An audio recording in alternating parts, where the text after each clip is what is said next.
Welcome to GV Tech Talks podcast.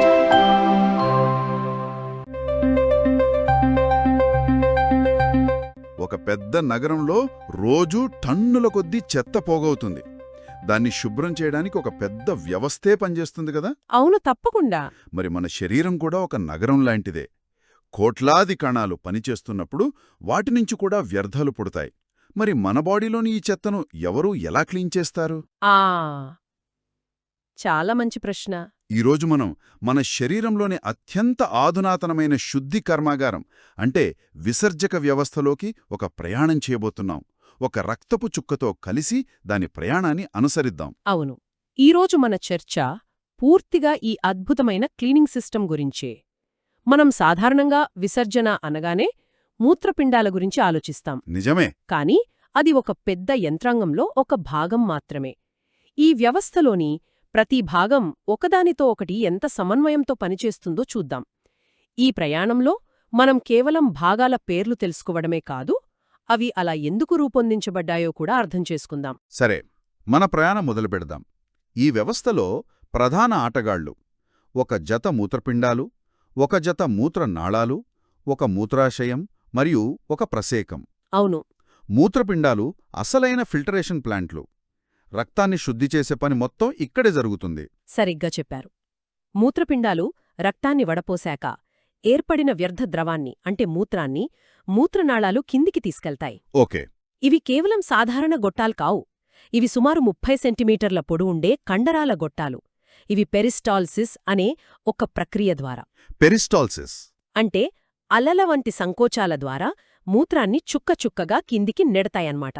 ఆగండి, ఇక్కడే ఒక ఆసక్తికరమైన విషయం ఉంది. పెరిస్టాల్సిస్ అంటే గురుత్వాకర్షణతో సంబంధం లేకుండా పనిచేస్తుందన్నమాట. ఖచ్చితంగా. అంటే మనం తలకిందులుగా వేలాడుతున్నా సరే ఆ మూత్రం మూత్రపిండాల నుండి మూత్రాశయానికి చేరుకుంటుంది. చాలా తెలివైన డిజైన్. మరి ఈ మూత్రం చేరే గమ్యం మూత్రాశయం సంగతేంటి? అది కేవలం ఒక స్టోరేజ్ ట్యాంకా? ఇది ఒక స్మార్ట్ స్టోరేజ్ ట్యాంక్ అని చెప్పొచ్చు.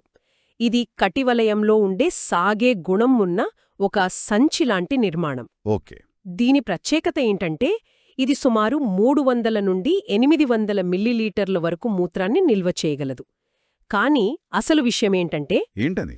ఇది 300-400 మిల్లీలీటర్లతో నిండగానే మన మెదడుకు ఒక హెచ్చరిక పంపుతుంది. అంటే దాదాపు సగం నిండగానే మనకొక ఎర్లీ వార్నింగ్ సిస్టమ్ లాగా పనిచేస్తుందన్నమాట. ట్యాంక్ నిండుతుంది, ఖాళీ చేయడానికి సిద్ధంగా ఉండండి అని. చాలా బావుంది. అవును.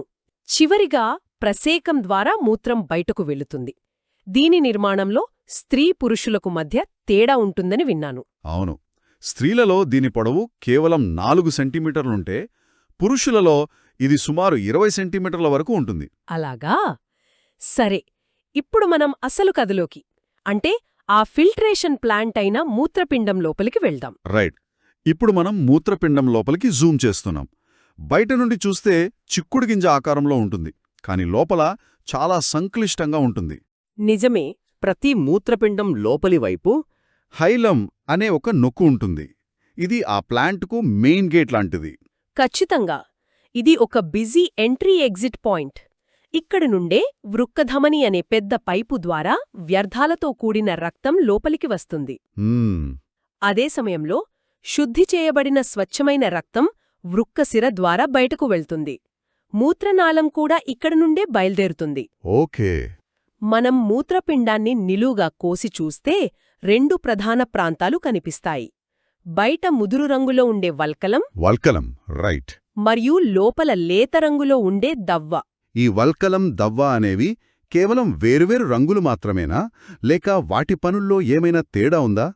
నా అనుమానమేంటంటే అసలైన మైక్రోస్కోపిక్ యాక్షన్ అంతా ఈ ప్రాంతాల్లోనే జరుగుతుంది. మీ అనుమానం నిజమే.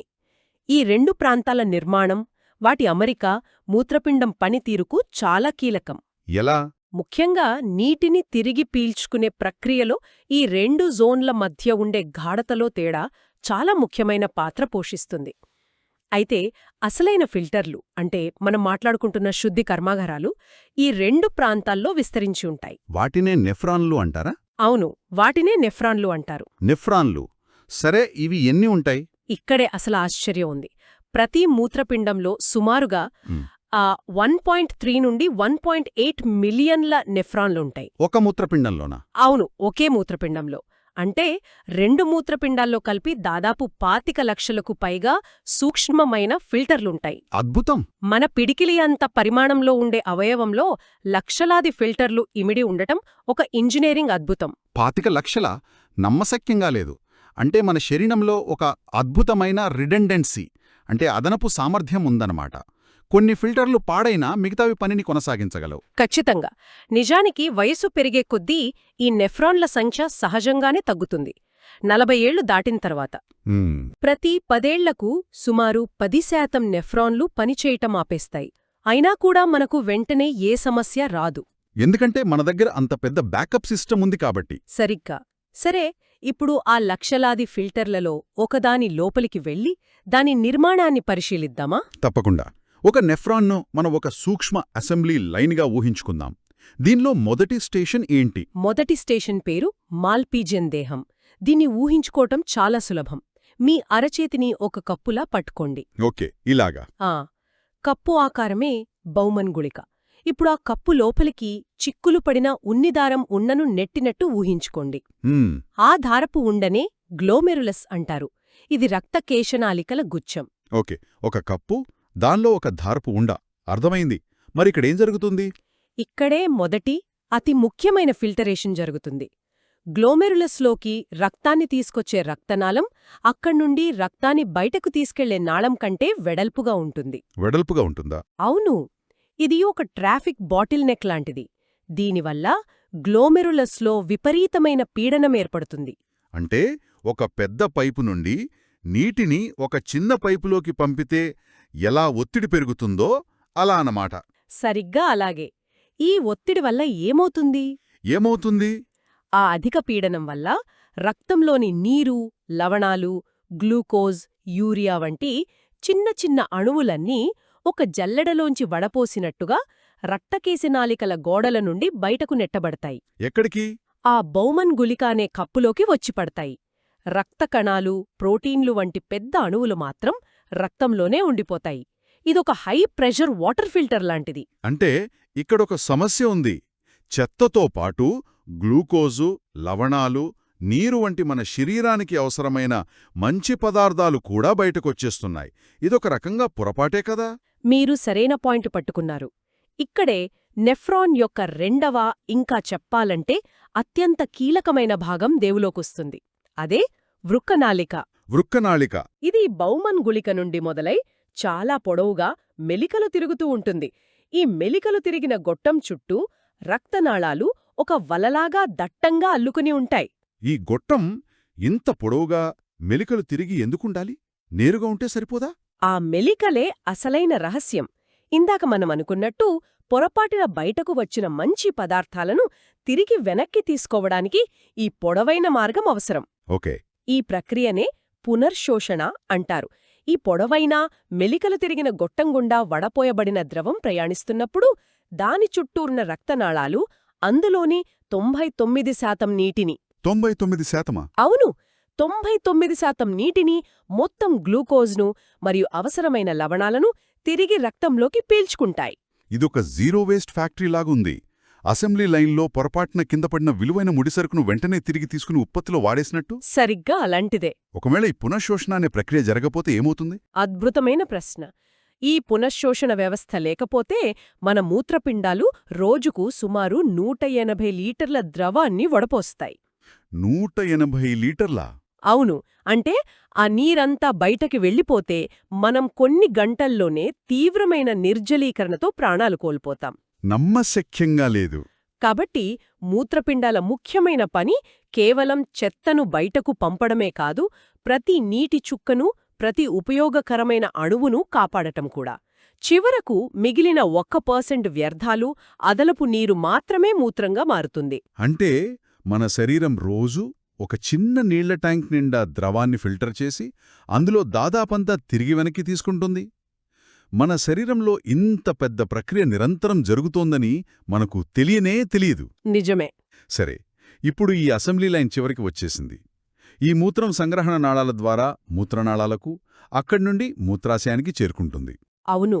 మూత్రాశయం 300-400 మిల్లీలీటర్లతో నిండగానే దాని గోడలు సాగి అక్కడి నరాలు మెదడుకు సంకేతం పంపుతాయి. అప్పుడు మనకు మూత్ర విసర్జన చెయ్యాలనే కోరిక కలుగుతుంది. ఈ ప్రక్రియను మిక్చురేషన్ అంటారు. కానీ మనం ఆ కోరికను కొంతసేపు ఆపుకోగలుగుతాం. అదెలా సాధ్యం? అక్కడ కూడా ఏదైనా కంట్రోల్ సిస్టమ్ ఉందా? ఉంది. మూత్రశాశయం కింద 2 కవాటాల వంటి కండరాలు ఉంటాయి. వీటిని సంవరిణీ కండరాలు అంటారు. సంవరణీ కండరాలు. పై కండరం మన ప్రమేయం లేకుండా ఆటోమేటిక్గా పనిచేస్తుంది. కానీ కింది కండరం మన నియంత్రణలో ఉంటుంది. ఓ మెదడు నుండి ఓకే ఇప్పుడు సరైన సమయం అని సంకేతం వచ్చినప్పుడు మాత్రమే అది తెరుచుకుంటుంది. అందుకే మనం మూత్ర విసర్జనను నియంత్రించగలుగుతాం. అంటే ఇది ఒక ఆటోమేటిక్ మరియు మాన్యువల్ సిస్టమ్ యొక్క అద్భుతమైన కలయిక అన్నమాట. వావ్! ప్రతి దశలోనూ ఎంత అద్భుతమైన డిజైన్. కదా? హ్మ్. సగటున ఒక ఆరోగ్యకరమైన వ్యక్తి రోజుకు ఎంత మూత్రం విసర్జిస్తారు? మనం తీసుకునే నీరు, వాతావరణం వంటి వాటిపై ఆధారపడి ఉంటుంది. కానీ సగటున రోజుకు 1.6 నుండి 1.8 లీటర్ల మూత్రాన్ని విసర్జిస్తారు. ఈరోజు మనం ఒక రక్తపు చుక్కతో కలిసి దాని ప్రయాణాన్ని చూశాం. అది మూత్రపిండంలోకి ఎలా ప్రవేశించింది, అక్కడ అధిక పీడనంతో ఎలా వడపోయబడింది, అందులోని విలువైన వస్తువులను మళ్ళీ ఎలా తిరిగి తీసుకున్నారు, హ్మ్. చివరకు వ్యర్థాలు ఎలా బయటకు పంపబడ్డాయో చూశాం. ఇది నిజంగా మన శరీరంలోని ఒక సైలెంట్, సూపర్ ఎఫిషియెంట్ వర్కర్. అయితే ఇది ఒక ముఖ్యమైన ప్రశ్నను లేవనెత్తుతుంది. మనం ఇప్పుడు చర్చించుకున్నదంతా నీటి ఆధారిత, అధిక పీడనంతో పనిచేసే ఒక సంక్లిష్టమైన శుద్ధి వ్యవస్థ.